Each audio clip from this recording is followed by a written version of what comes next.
Je m'appelle Ryan, j'ai 25 ans et je suis d'origine algérienne, mais mon pays de cœur, c'est la Guyane. Je m'appelle Malik, j'ai 19 ans et je suis d'origine algérienne. Je suis Shakib, j'ai 64 ans et je suis d'origine algérienne. C'est notre papa.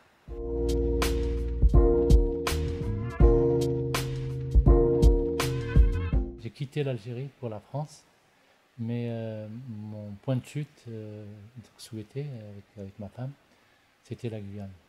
Voilà, on ne voulait pas vivre en métropole, on voulait aller en outre-mer. Pour nous, c'était beaucoup plus facile. Je pense au niveau culturel, au niveau familial. On a eu aucun mal à nous intégrer en tant qu'Algériens, en tant que musulmans. Contrairement à notre arrivée en Guyane, en métropole, c'était beaucoup plus dur. J'en parle comme le moment où j'ai compris que je me sentirais jamais chez moi ici, en métropole. Et d'ailleurs, je dis même pas métropole, je dis la Guyane et la France, et je parle de la Guyane comme mon pays que j'ai quitté pour venir en France. Et c'est vrai que j'étais assez âgée pour comprendre des concepts comme le racisme, le rejet, la différence. Et c'est vrai que moi, avec ma double identité d'algérienne et guyanaise, je me considérais comme guyanaise. Et c'est toute la beauté de la Guyane, c'est une population qui est hyper hétérogène, hyper diversifiée, et on se considère tous comme Guyanais. Et ça, c'est très très beau.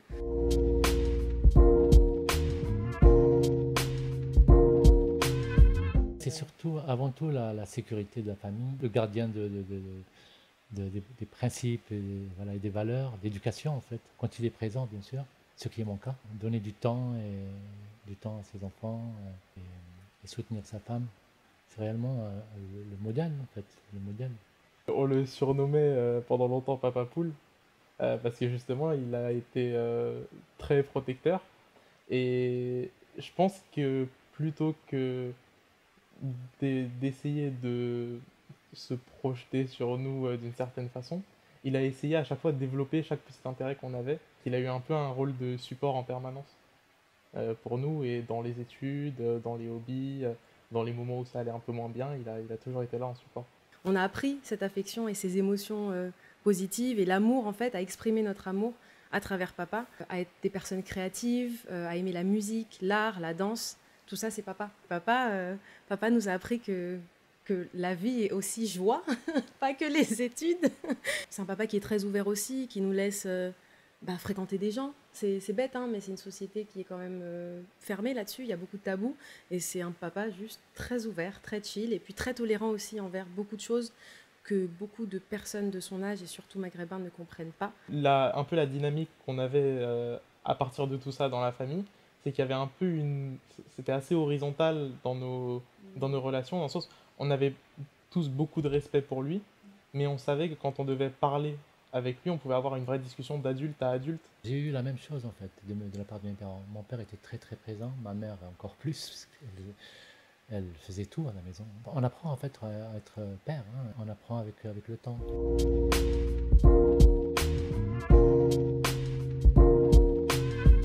Moi personnellement, je ne peux plus rien leur apporter.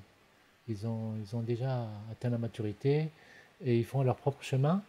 Et moi, je suis en train de récolter le fruit de ça. J'apprends des choses sur cette nouvelle génération. C'est une génération qui milite beaucoup pour le respect de l'autre. C'est incroyable, notamment l'antiracisme. Moi, ce que je me reproche, c'est ce silence-là, qui était ce silence sur le racisme. On ne se sentait pas concerné, en fait. Et pour nous-mêmes, on n'était pas résistants. Voilà. On était silencieux, mais coupables quand même de ne pas résister, intervenir. On donnait notre énergie à nos proches et on ne s'occupait pas du reste. Ça ne veut pas dire qu'on était insensible, mais c'est juste que on ne donnait pas autant d'importance. Et là aujourd'hui, moi je trouve que c'est une erreur de rester silencieux et de ne pas se battre pour les autres.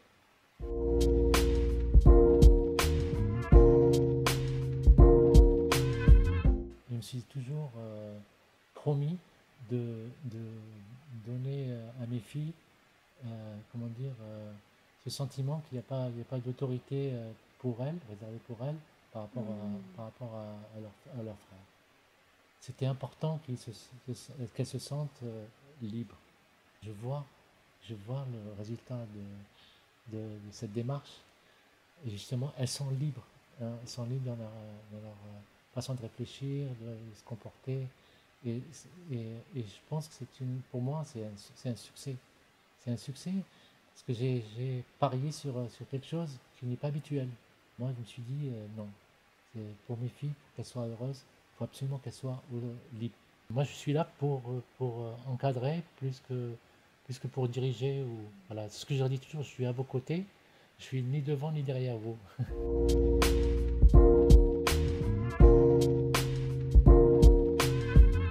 Alors, la nourriture, de loin, je pense que c'est vraiment très très sous-coté. Je parlerais même de la nourriture africaine en général, que ce soit subsaharienne ou nord-africaine. Pour moi, la culture, ça passait principalement par là. Avant même que je puisse me poser des questions sur le vécu de mes parents ou de mes tantes en Algérie, j'étais en train de manger. J'étais en train de... C'est ce qu'on va retenir de moi.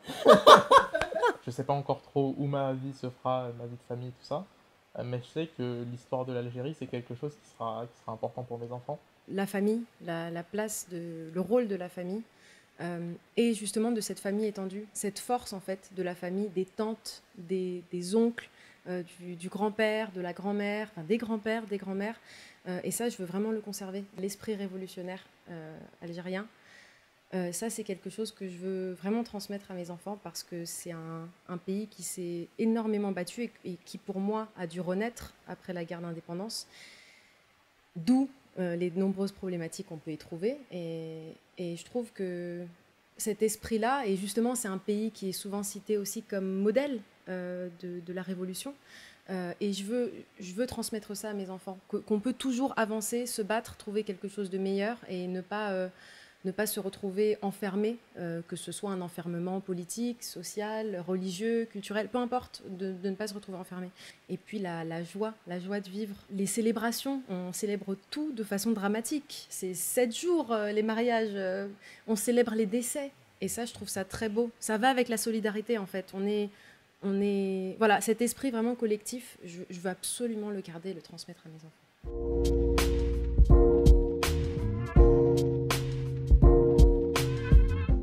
Je suis athée. Et à ce niveau-là, je vois des réponses différentes chez les gens. Ils font des associations tout de suite. Par exemple, quand je dis à une personne que je ne bois pas en soirée, parce que j'ai jamais commencé à boire, ça m'a jamais intéressé, tout de suite on me dit ah mais c'est pas parce que tu es musulman. Et ensuite, quand je leur dis que je suis athée, là il y a un petit choc qui se passe dans leur tête. Alors que quand j'ai un ami blanc par exemple, qui va dire que non, il boit pas ou quelque chose comme ça va être tout de suite ah, t'aimes pas l'alcool ou quelque chose comme ça. On va t'associer à certaines choses et tu vas avoir tout de suite ce double standard qui va se faire et ça revient très souvent. Tous nos gestes, dès que c'est pas en accord avec la vision que la personne a, il y a tout de suite un choc qui se crée un peu, une ambiance gênante. Littéralement, donc l'islamophobie, donc ce problème en fait avec l'islam et les musulmans, pour moi c'est réellement une couverture, ça couvre le réel problème qui est un vrai racisme anti-maghrébin. Les Français connaissent très bien les Algériens, ils ont vécu avec eux pendant 130 ans. Hein. Donc je pense que c'est surtout plus de la polémique et un rejet inconditionnel. Ils ne veulent juste pas d'Algériens en France. On est de plus en plus visible. Nos parents rasaient les murs hein, quand ils venaient travailler dans les chaînes. Je pense qu'en France, les gens, et c'est dans la culture en général et dans la société, les gens aiment beaucoup les étiquettes. C'est la première chose qui est faite quand on rencontre quelqu'un.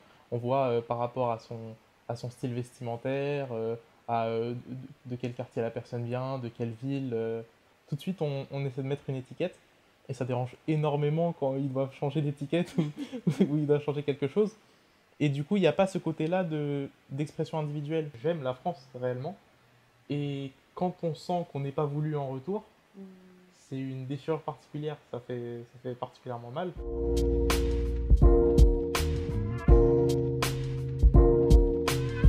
Je lui dis souvent je t'aime tout le temps, mais par contre je ne lui dis pas assez souvent, je pense, à quel point je le respecte et je l'admire en tant que personne, pas juste en tant que papa.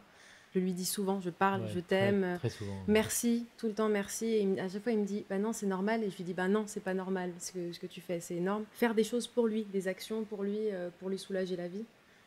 C'est comme ça que je lui montre mon amour et mon respect. Ça a été mon modèle de bout en bout, et même en tant que personne. J'ai pas eu à prendre de modèle de grande célébrité ou quoi que ce soit. C'est mon image d'une bonne personne qui est respectueuse et qui a des ambitions et des valeurs. Et ça, c'est quelque chose que je lui dis et qui est le plus important pour moi. Ce que j'apprécie le plus, c'est mes relations avec Malik, avec mon fils. C'est entre hommes algériens. C'est incroyable. On se dit je t'aime, alors que c'est très, très difficile hein, d'entendre un fils adulte dire à son père je t'aime. C'est vrai que c'est grâce à lui qu'on est aussi expressif sur l'amour qu'on porte aux gens. Papa nous a vraiment appris à juste aimer et l'exprimer sans gêne, sans honte, sans malaise, parce qu'il y a aucune gêne ou embarras du fait d'aimer quelqu'un.